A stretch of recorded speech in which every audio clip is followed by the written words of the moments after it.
राष्ट्रीय पिछड़ा वर्ग मोर्चा जो पिछड़े वर्ग का राष्ट्रीय स्तर का संगठन है,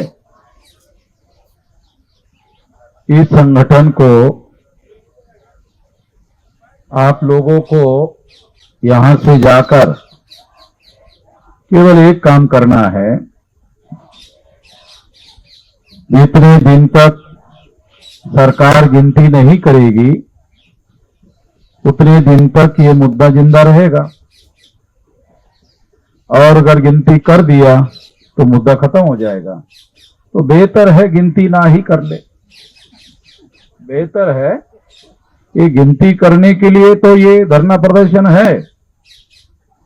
सरकार अगर गिनती नहीं करती है तो बेहतर है कि इन्हें आंदोलन करते रहने का मौका उपलब्ध रहेगा। अगर मान लेती है तो फिर तो ये मुद्दा खत्म हो जाता है, कोई और मुद्दा ढूंढना पड़ेगा। तो बेहतर है कि ये सरकार, क्योंकि उनके सामने एक संकट है, गिनती नहीं करते हैं तो संकट है, आंदोलन बढ़ेगा। गिनती करते हैं तो इन लोगों का वास्तविक आंकड़ा पता चलेगा। जैसे नीतीश कुमार ने बिहार में राज्य स्तर की गिनती की तो गिनती का आंकड़ा बिहार में निकला 64%। तो ये 64% जो बिहार में निकला है वो लगभग 64, 65, 67, 66 के आसपास ये आंकड़ा निकलने वाला है सारे देश भर में, इतना ही निकलेगा।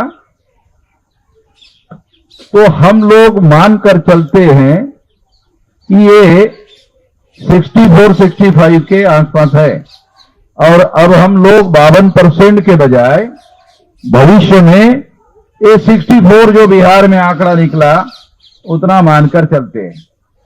ये मानकर ही हम लोगों को प्रचार प्रसार करना चाहिए। अभी जो आपको मैं बताना, एक ही मुद्दा बताना है, ज्यादा लंबी बात नहीं करना है। जो मौलिक बात मैं आपको बताना चाहता हूं वो क्या है कि अब आप लोगों को जाकर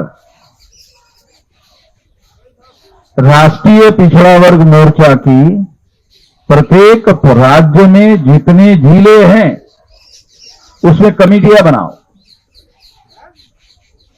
राष्ट्रीय पिछड़ा वर्ग मोर्चा की कमेटी बनाओ। ये लोग ये मानने वाले नहीं है, ना माने कोई बात नहीं है। तो आप लोगों को जाकर राष्ट्रीय पिछड़ा वर्ग मोर्चा की जिला लेवल पर कमेटी बनाओ। फिर सारे देश भर में तहसील जो है उस राष्ट्रीय पिछड़ा वर्ग मोर्चा की तहसील में कमेटी बनाओ। बामसेप और भारत मुक्ति मोर्चा के द्वारा ये कमेटियां बामसेप की 625 जिलों में बनी हुई है। आप लोगों को वही कह रहा हूं जो बामसेप के लोगों को कहा गया है। उनको भी कहा गया है कि राष्ट्रीय पिछड़ा वर्ग मोर्चा की सारे जिले में लगभग ये 769 जिले हैं भारत में। भारत में जो जिले हैं वो 36 स्टेट हैं और 769 जिले हैं। तो हम लोगों को जो नॉर्थ ईस्ट रीजन है, जो बांग्लादेश है उसके बॉर्डर में या ब्रह्मदेश के बॉर्डर में जो छोटे छोटे स्टेट है, अगर वो छोड़ दिए जाए तो हम लोग 32 राज्यों में एक कमेटियां बना सकते हैं। तो आप लोगों को ये कमेटियां बनाने का काम करना है जिला लेवल की, राष्ट्रीय पिछड़ा वर्ग मोर्चा की। और तहसील लेवल पर जो तहसील है देश में, उन तहसीलों में ये कमेटियां बनाना है। जिले की कमेटी बनेगी और जिले की कमेटी बनती है तहसीलों के गठन के साथ, गठन के आधार पर जिला बनता है।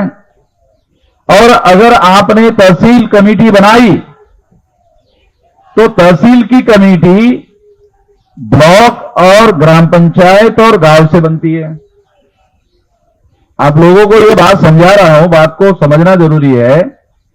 ये ओबीसी की जाति आधारित गिनती क्यों करना जरूरी है, क्यों करना जरूरी नहीं है, ये सब लोगों ने बताया।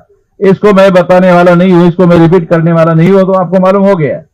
जो मौलिक बात मैं आप लोगों को बताना चाहता हूं वो ये है कि यदि हम डिस्ट्रिक्ट की कमेटी बनाते हैं राष्ट्रीय पिछड़ा वर्ग मोर्चा की, तो तहसीलों के साथ मिलकर बनती है। अगर आप तहसीलों की कमेटी बनाते हैं तो ब्लॉक, ग्राम पंचायत और गांव की कमेटियां बनाने से तहसील कमेटी बनती है। तो आपको तहसील कमेटी बनाना है। तहसील कमेटी बनाने का मतलब है ब्लॉक, ग्राम पंचायत और गांव की कमेटी बनाओ। इससे क्या होगा, इसे 6.5 लाख गांव है तो 6 लाख गांव की कमेटियां बन जाएगी। अगर 6 लाख गांव की कमेटियां बनती है तो वास्तव में वहां लड़ाई जो है ना वो हम लोग वहां लड़ेंगे, क्योंकि ये बीजेपी के लोग जो दिल्ली में पहुंचे हैं वो हमारे वोटों के आधार पर पहुंचे, ओबीसी के लोगों के आधार पर पहुंचे हैं। आरएसएस ने और भाजपा ने नरेंद्र मोदी को प्रधानमंत्री क्यों बनाया, इसके बारे में कभी सोचा आपने? पिछले 10 साल से हमने ओबीसी के मुद्दे को राष्ट्रीय मुद्दा बनाने के लिए प्रयास किया। तो अब अपोजिशन पार्टी का जो लीडर है राहुल गांधी, वो भी बोल रहा है, वो भी ओबीसी की गिनती की बात कर रहा है। आज का अखबार में तो और दूसरी खबर है। क्या खबर है? कि बहुजनों का काम करेंगे। अरे भाई, वो तो उसके लिए वामन मेश्राम है ना। बहुजनों का काम करने के लिए वामन मेश्राम है। आप अपने खानदान नेहरू, इंदिरा जी और राजीव जी का काम करो। अब हमारा ज्योतिराव फुले का, बाबा साहब का, शाहू महाराज का काम हमारे ऊपर छोड़ो ना। ये हमारा एजेंडा है, हम लोग काम करेंगे। मगर उनको मालूम हो गया अब यही एजेंडा आगे चलने वाला है और दूसरा कोई एजेंडा चलने वाला नहीं है। तो इसके लिए इस एजेंडे को राष्ट्रव्यापी आंदोलन का सबसे बड़ा मुद्दा है। मैं तो मोदी जी को सलाह दूंगा, इसको लागू ही मत करो। लागू करने के लिए ये कार्यक्रम है। मैं कहता हूं इसे लागू ही मत करो। और कब तक मत करो? 6 लाख गांव तक हमारा संगठन फैल जाए तब तक मत करो। 6 लाख, क्योंकि ये कर दोगे तो 6 लाख गांव में इस मुद्दे को लेकर कैसे जाएंगे तो लोग बोलेंगे अरे तो हो गया, अभी दोबारा क्यों आ रहे हो? तो इसलिए मत करो। मैं आप लोगों को एक कहावत बताता हूं, सीधे उंगली से घी नहीं निकलता, इसलिए टेढ़ी उंगली से निकालने का बता रहा हूं। आप लोगों को जो बता रहा हूं ना, सीधी उंगली से घी नहीं निकलता तो टेढ़ी करके निकालते ना। तो मैं आपको टेढ़ी करके निकालने की बात समझा रहा हूं कि 6 लाख गांव का इसी मुद्दे का आधार बनाकर आप गांव में जाओ। तो गांव में इन मुद्दों पर आप बात करोगे तो लोग आपको साथ देंगे। गांव में तो हमारे लोग हैं, एससी एसटी ओबीसी के ही तो लोग हैं गांव में। तो वो जो गांव में हमारे लोग हैं, गांव में आपकी शाखाएं बनेगी, कमेटियां बनेगी, 6 लाख गांव की कमेटियां बनेगी। जब 6 लाख गांव की कमेटियां बनेगी तो ये आंदोलन नहीं रहेगा, ये आंदोलन जन आंदोलन हो जाएगा, राष्ट्रव्यापी आंदोलन हो जाएगा। तो ये राष्ट्रव्यापी आंदोलन बनाने के लिए क्या करना चाहिए, ये बात मैं आपको समझा रहा हूं। हम इस पर लगे हुए हैं, हमसेप के द्वारा लगे हुए हैं, भारत मुक्ति मोर्चा के द्वारा लगे हुए हैं, राष्ट्रीय पिछड़ा वर्ग मोर्चा के द्वारा लगने के लिए आपको कह रहा हूं, आप ये कमेटियां बनाओ। जब 6 लाख गांव की कमेटियां राष्ट्रीय पिछड़ा वर्ग मोर्चा की बनेगी तो फिर तो ये कमेटियां बीजेपी के लोगों को गांव में प्रचार के लिए आएगी तो उनको वो आने ही नहीं देंगे, गांव में आने ही नहीं देंगे। नरेंद्र मोदी को उन्होंने चेहरा दिखाने के लिए प्रधानमंत्री बनाया, ये ओबीसी के आंदोलन की हवा निकालने के लिए बनाया, ताकि ये बताया जा सके कि देखो भाई आपका प्रधानमंत्री हमने बना दिया है। जब आप ओबीसी की गिनती क्यों कराना चाहते हो, आप ओबीसी की गिनती क्यों कराना चाहते हो? प्रधानमंत्री बनाने के लिए कराना चाहते हो ना। तो प्रधानमंत्री तो बगैर गिनती के हमने बना दिया। जब प्रधानमंत्री आपका हमने बगैर गिनती के कर दिया तो आपको गिनती करने की क्या जरूरत है? तो इसका जवाब यह है कि नरेंद्र मोदी को आपने बना दिया प्रधानमंत्री, मगर ये वास्तविक प्रधानमंत्री नहीं है, ये नॉमिनेटेड प्राइम मिनिस्टर है। नरेंद्र मोदी जो है ये रियल प्राइम मिनिस्टर नहीं है, ये नॉमिनेटेड प्राइम मिनिस्टर है। नॉमिनेटेड अंग्रेजी शब्द है, इसका हिंदी में अनुवाद होता है नामधारी। अरे हमको कामधारी चाहिए भाई, नामधारी नहीं चाहिए। ये नामधारी प्रधानमंत्री आपने बना दिया, और वो नामधारी है, इसे उसने प्रूव कर दिया 10 साल में कि वो नामधारी ही है। क्यों? इसका सबूत क्या है नामधारी होने का? ओबीसी की गिनती नहीं किया, इसे सिद्ध हो गया नामधारी है, कामधारी नहीं है। अगर ओबीसी की गिनती का काम किया होता तो कहते कामधारी है, नहीं किया इसलिए कहते हैं नामधारी है। तो ये नामधारी प्रधानमंत्री जो है, इसको आपने बनाया, इससे हमारी समस्या का समाधान होने वाला नहीं है। तो हमको कामधारी प्रधानमंत्री बनाना होगा, तो राष्ट्रीय पिछड़ा वर्ग मोर्चा की शाखाओं को जिले में उसकी कमेटियां बनाओ, तहसील में कमेटियां बनाओ, और इससे क्या होगा? तहसील कमेटी से ब्लॉक, ग्राम पंचायत और ग्राम में भी कमेटियां आपको 6 लाख गांव में बनानी होगी। ये काम करो। मोदी को इसको गिनती करना है नहीं करना छोड़ो। अगर आपने 6 लाख गांव में कमेटियां बनाई तो आपकी तो सरकार आ जाएगी। जिस सरकार को आप गिनती करने के लिए कह रहे हो, यदि आपने 6 लाख गांव में कमेटियां बनाई, अरे फिर तो आपकी सरकार आ जाएगी। आप सरकार को कह रहे हो गिनती करो। अगर 6 लाख गांव में आपने कमेटियां बना ली तो आपकी सरकार आ जाएगी।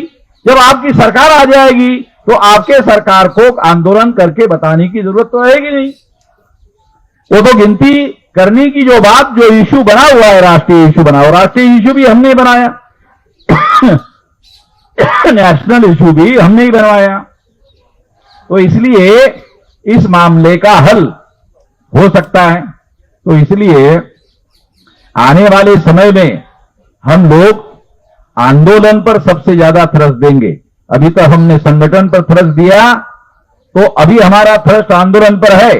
9 अगस्त 1942 को गांधी जी ने क्विट इंडिया मूवमेंट चलाया था, और क्विट इंडिया मूवमेंट चलाने से क्या हुआ? अंग्रेजों भारत छोड़ो, अंग्रेजों को भारत छोड़कर जाना पड़ा था। तो इसी तरह से यहां पर जो भी भारत में काबिज लोग हैं, उन लोगों को भी सारी व्यवस्था के नियंत्रण से छुड़ाना होगा, और इसके लिए सारे देश भर में संगठन निर्माण करना 6 लाख गांव में, ये उसकी पूर्व शर्त है। मोदी आपकी बात सुन नहीं रहा तो दूसरा रास्ता अपनाना पड़ेगा। अगर मोदी ने सुन लिया तो आपका मुद्दा हल हो जाएगा। मोदी सुन नहीं रहे हैं क्योंकि मोदी नॉमिनेटेड प्राइम मिनिस्टर है, वो वास्तविक प्रधानमंत्री नहीं है, आरएसएस के हाथ में सारी सूत्र है। तो हमको 6 लाख गांव का संगठन बनाना है। 6 लाख गांव का संगठन बनाओगे तो आपकी ही सरकार आ जाएगी। इस दिशा में आपको काम करना है। तो आपको मैं इस मौके पर बहुत ज्यादा बात नहीं कहना चाहता हूं, क्योंकि कानून के अनुसार 5 बजे तक बोलने की अनुमति दी गई है।